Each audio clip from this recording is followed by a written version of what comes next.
My husband hated my success and had an emotional affair with his ex. I gave him a second chance but ended up choosing myself.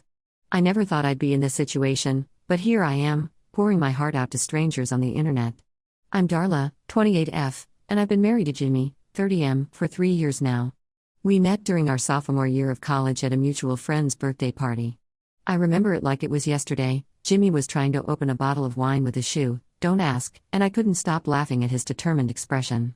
We hit it off immediately, bonding over our shared love of terrible sci-fi movies and a mutual hatred of olives. We dated for 4 years before getting married. Those years were filled with late-night study sessions, weekend road trips, and dreams of our future together. Jimmy was always the more practical one, planning our finances and talking about stable careers. I was the dreamer, always coming up with wild business ideas or imagining us traveling the world.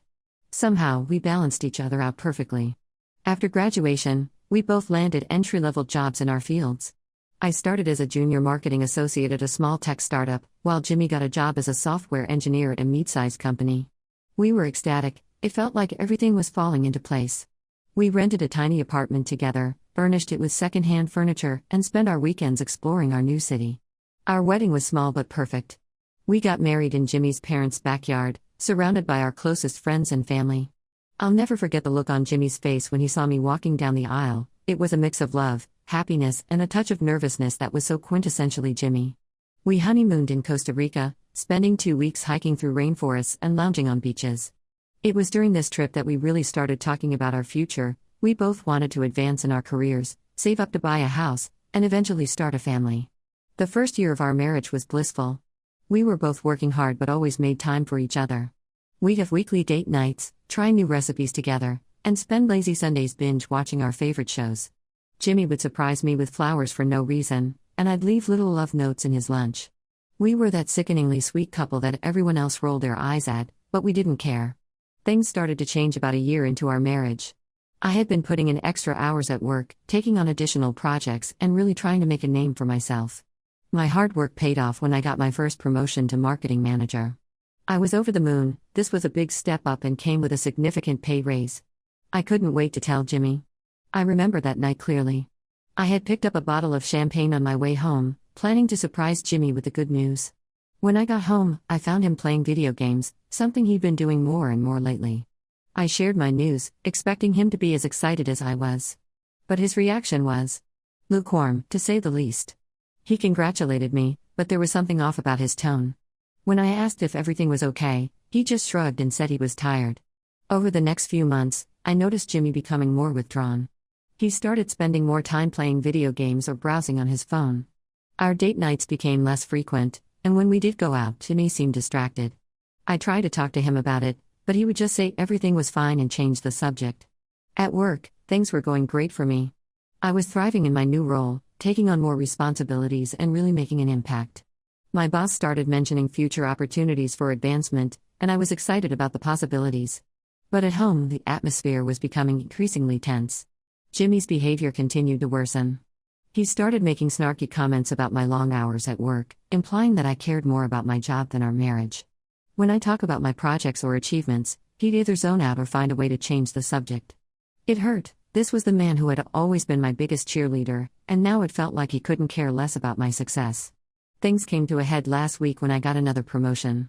I was now a senior marketing manager, a role I had been working towards for months. The promotion came with another substantial pay raise, putting my salary significantly higher than Jimmy's. When I shared the news, Jimmy's reaction was cold. He muttered a half-hearted congratulations and then said, "I guess you're the breadwinner now, huh?" before walking out of the room. That night, we had our biggest fight ever. Jimmy accused me of being selfish and only caring about my career. He said I was changing, becoming someone he didn't recognize anymore. He brought up all sorts of things from the past, how I used to cook dinner more often, how we used to spend more time together on weekends, how I used to ask for his advice on work stuff, but now I just made decisions on my own. I was shocked and hurt. I reminded him that he was the one who had become distant, that I had tried to involve him in my work life but he always seemed uninterested. I told him that his insecurities were causing problems in our relationship, and that I shouldn't have to diminish my success to make him feel better. The argument ended with Jimmy sleeping on the couch, and we've barely spoken since then. The atmosphere in our home is icy, to say the least. I'm hurt and confused. I love Jimmy, and I always thought we were a team. I never imagined my success could cause such problems in our marriage. To make matters worse, I've noticed that Jimmy has been spending a lot of time texting someone. He's very secretive about it, always angling his phone away from me and quickly putting it down if I walk into the room. When I asked him about it, he got defensive and accused me of not trusting him. It's making me paranoid. Is he confiding in someone else about our problems? Or is it something more? I'm at a loss. I don't know how to fix this situation. I've tried talking to Jimmy, but he just shuts down or gets angry. I've confided in my best friend, Lisa, 27F, who I've known since high school. She thinks Jimmy is being unreasonable and that I shouldn't let his insecurities hold me back. But she's always been very career-focused herself, so I wonder if she's really seeing the whole picture.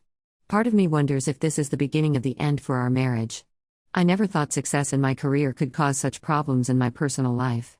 I always imagined Jimmy and I taking on the world together, celebrating each other's victories. Now it feels like my victories are driving a wedge between us. I'm not ready to give up on us yet. We've been through so much together, from cramming for finals in college to supporting each other through the loss of Jimmy's dad 2 years ago. But I also don't want to sacrifice my hard work and achievements. I've worked incredibly hard to get where I am, and I'm proud of what I've accomplished. I'm looking for advice. Has anyone been in a similar situation? How did you handle it? Is there a way to save my marriage without giving up my career? Or am I fighting a losing battle? I feel like I'm being forced to choose between my marriage and my career, and it's tearing me apart. Update 1: It's been a month since my last post, and a lot has happened. Thank you all for your advice and support. I've been trying to process everything and figure out the best way forward. Your comments gave me a lot to think about, and I'm grateful for the different perspectives you all shared. After my last post, I decided to take some of your suggestions and try to have an honest, open conversation with Jimmy. I planned a nice dinner at home, hoping to create a relaxed atmosphere where we could talk things through. I even took a day off work to prepare everything. I made Jimmy's favorite lasagna from scratch, bought a nice bottle of wine, the same kind we had at our wedding, and even put on the dress I wore on our first date. Thankfully it still fit. When Jimmy got home, he seemed surprised by the effort I'd made. For a moment, I saw a flicker of the old Jimmy, the one who used to look at me like I was the only person in the world. We sat down to eat, and at first, we made awkward small talk about our days. Then, gathering my courage, I tried to open up the conversation. I told Jimmy how much I loved him and valued our relationship. I reminded him of all we'd been through together, the good times and the bad. I brought up memories from college, like the time we drove 8 hours to see his favorite band in concert, or when we stayed up all night comforting each other after we'd both bombed a big exam. I talked about our wedding day, and how certain I had been that we would face whatever life threw at us, together. Then, I opened up about how hurt I was by his recent behavior. I explained that my success at work didn't mean I was trying to leave him behind or change who I was. I was still the same Darla who loved bad karaoke and could quote every line from The Princess Bride. I told him how much it hurt that he couldn't seem to be happy for me, that instead of celebrating my achievements, he seemed to resent them. At first, Jimmy was quiet, just listening. Then, to my surprise, he broke down. I had only seen Jimmy cry twice before, at his father's funeral, and on our wedding day. Seeing him so vulnerable broke my heart.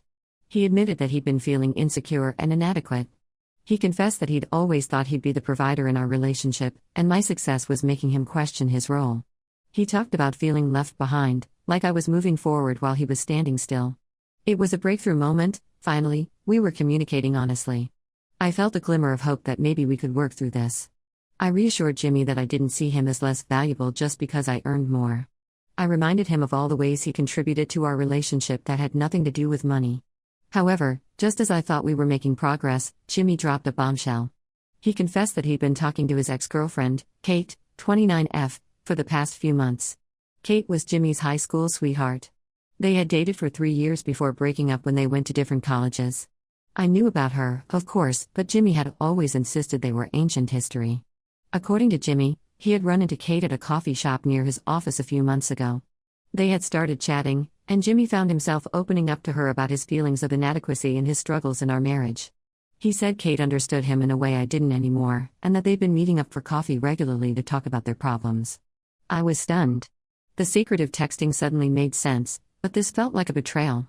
When I asked if there was anything physical between them, Jimmy swore there wasn't, but the emotional intimacy they developed hurt just as much. I felt like I had been punched in the gut. While I had been working late trying to advance my career, my husband had been confiding in his ex-girlfriend. We spent hours talking that night. Jimmy swore he would cut off contact with Kate and suggested we try couples counseling. Part of me wanted to agree immediately, to do anything to save our marriage. But another part of me was angry and hurt. I told Jimmy I needed some time to think. The next day, I did something I'm not proud of. While Jimmy was in the shower, I looked at his phone. I know it was a violation of his privacy, but I couldn't shake the feeling that he wasn't telling me everything. What I found left me reeling.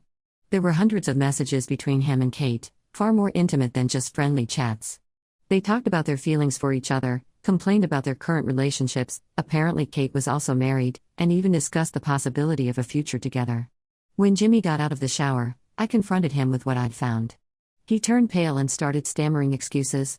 He swore again that nothing physical had happened, but admitted that his feelings for Kate had grown beyond friendship. He begged for another chance, saying he'd end things with Kate for good and that he wanted to fight for our marriage. I was too hurt and angry to think clearly. I packed a bag and went to stay with Lisa for a few days. I'm writing this update from her spare room, still trying to process everything. I feel like my world has been turned upside down. The man I thought I knew, the marriage I thought was strong despite our recent issues, it all feels like a lie now. I keep thinking back to all those nights I worked late, feeling guilty for not being home, while Jimmy was messaging Kate. I think about all the times I tried to talk to Jimmy about our problems, only to be shut down, while he was opening up to her instead. I'm torn between my love for Jimmy and the life we've built together, and the anger and betrayal I feel over his emotional affair. 7 years is a long time to be with someone. We've built a life together, we have shared friends, shared memories. The thought of walking away from all of that is terrifying. But at the same time, I don't know if I can ever trust him again. And underlying all of this is the original issue: can our marriage survive if Jimmy can't accept my success? Even if we could move past the Kate situation, would we just end up back where we started, with Jimmy resenting my achievements? I'd appreciate any advice or perspectives you all might have. How do I move forward from here? Is it even possible to rebuild trust after something like this?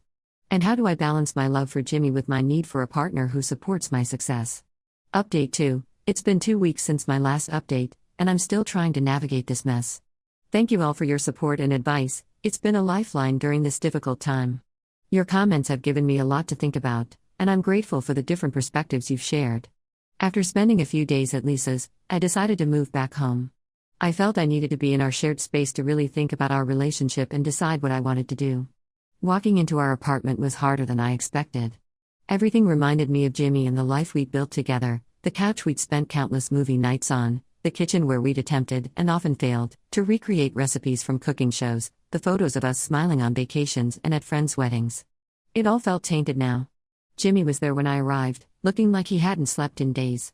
He immediately started apologizing again, telling me he'd ended things with Kate for good and deleted her number. He showed me his phone as proof, but after what had happened, it felt like too little, too late.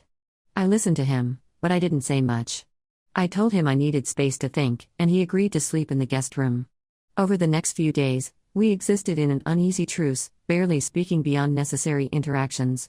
The apartment that had once felt so warm and full of love now felt cold and empty, even with both of us there. During this time, I threw myself into work, staying late at the office most nights. It was easier than being at home with the weight of our problems hanging over us. I found myself volunteering for extra projects, anything to keep my mind occupied and avoid going home to the awkward silence that now defined my marriage. One night, I was working late when my boss, David, 45M, noticed I seemed distracted. David had always been a mentor to me, guiding me through the ups and downs of my career. He asked if everything was okay, and something in his kind tone made me break down. Before I knew it, I was telling him everything, about Jimmy's resentment of my success, the emotional affair with Kate, all of it. David listened patiently, offering me a box of tissues as I cried in his office. When I finished, he shared that he'd gone through something similar with his first wife. She had been threatened by his career success, and it had eventually led to the breakdown of their marriage. But he also told me about his current marriage, how his wife celebrated his achievements as if they were her own, and how that support had allowed both of them to thrive. His advice was invaluable. He reminded me that I shouldn't dim my light for anyone, and that a true partner would celebrate my success, not resent it. He told me that while love was important, respect and support were equally crucial in a marriage. David's words gave me a lot to think about. Talking to David gave me clarity. I realized that even if Jimmy hadn't turned to Kate, his inability to support my success was a fundamental issue in our relationship.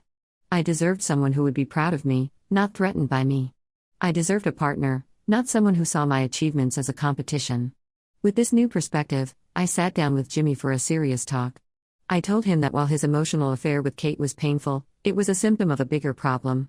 I explained that I couldn't be with someone who saw my success as a threat rather than something to celebrate. I told him about my conversation with David, leaving out the personal details, of course, and how it made me realize what I truly needed in a partner. Jimmy listened, and for the first time, I think he really heard me. He broke down, admitting that he'd been struggling with his own insecurities and that he'd handled everything terribly. He talked about feeling like he was falling behind in his own career and how my success had made him feel inadequate. He acknowledged that turning to Kate had been a huge mistake, born out of his own fears and insecurities. Jimmy asked for another chance, promising to work on himself and be the supportive partner I deserved. He suggested couples counseling again, saying he was willing to do whatever it took to save our marriage.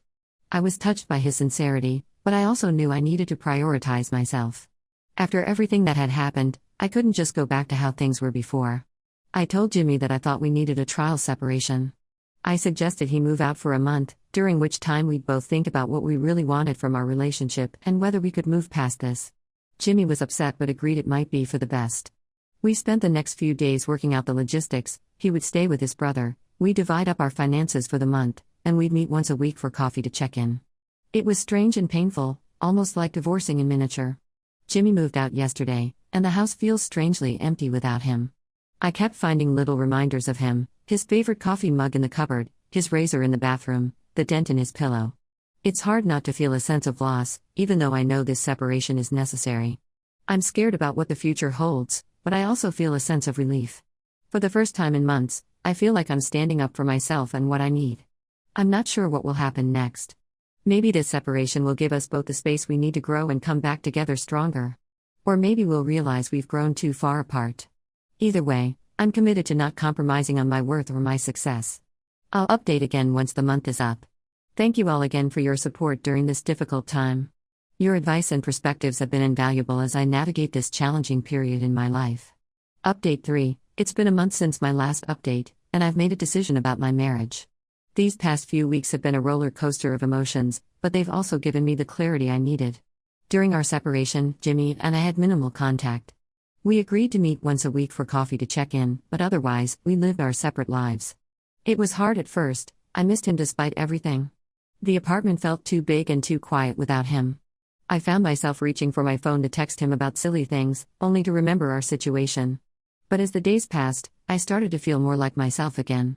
I threw myself into work, tackling new projects with renewed energy. I started taking a painting class I'd always wanted to try, rediscovering a passion I'd let slide during the chaos of the past few months. I reconnected with friends I hadn't seen in a while, going out for dinners and movie nights. For the first time in months, I felt like I could breathe freely. Our weekly coffee meetings were awkward at first. We'd sit across from each other, both unsure of what to say or how to act. But as the weeks went on, we started to open up more. We talked about our feelings, our fears, our hopes for the future. It was strange, in some ways, we communicated better during this separation than we had in months of living together. Jimmy, for his part, seemed to be doing some serious self-reflection. He talked about the therapy he'd started and the realizations he was having about his insecurities and behavior. He seemed genuinely remorseful about the Kate situation and committed to working on himself. He told me about how he was trying to refocus on his own career, setting new goals for himself instead of comparing himself to me. As the end of our trial separation approached, I found myself at a crossroads. Part of me missed the life Jimmy and I had built together. I missed our inside jokes, the comfort of his presence, the history we shared. But another part of me had grown accustomed to the independence of the past month. I'd rediscovered parts of myself that I'd let slip away in the troubles of our marriage. Yesterday, Jimmy and I met for our final coffee. We both knew this was the moment of decision. The air felt heavy with anticipation as we sat down at our usual table. Jimmy spoke first, telling me how much he'd changed and how he wanted to make our marriage work. He promised to be my biggest cheerleader and to never let his insecurities come between us again. He talked about going to couples counseling, about rebuilding our trust, about starting fresh. I listened to him, and part of me wanted to believe it could be that simple. But as I sat there, I realized something important. While I still cared for Jimmy, the trust that had been broken wasn't just about his emotional affair with Kate. It was about his inability to support me and celebrate my successes. It was about the months of feeling alone in my own marriage, of walking on eggshells around my own achievements. With a heavy heart, I told Jimmy that while I cared for him and appreciated his efforts, I didn't think our marriage could recover from this. The past few months had shown me that I needed a partner who could support me unconditionally, someone who saw my success as our success. I deserved someone who would stand beside me, not behind me or in front of me, but right there with me, facing whatever came our way together. Jimmy was devastated, but I think on some level, he understood. We talked for hours, crying and reminiscing about the good times we'd had. In the end, we agreed that ending our marriage was the best decision for both of us. It was painful, but it also felt right. Today, I met with a lawyer to start the divorce proceedings. It's surreal and painful, but I also feel a sense of peace. I know I'm making the right decision for myself. This experience has taught me so much about self-worth and the importance of having a truly supportive partner. While I'm sad about the end of my marriage, I'm also excited about what the future holds. I'm going to focus on my career, my personal growth, and eventually, finding someone who can stand beside me as an equal, celebrating each other's successes. Thank you all for your support throughout this journey. Your advice and perspectives have been invaluable. While this isn't the happy ending I once imagined, I believe it's the right ending for me. Here's to new beginnings and brighter futures.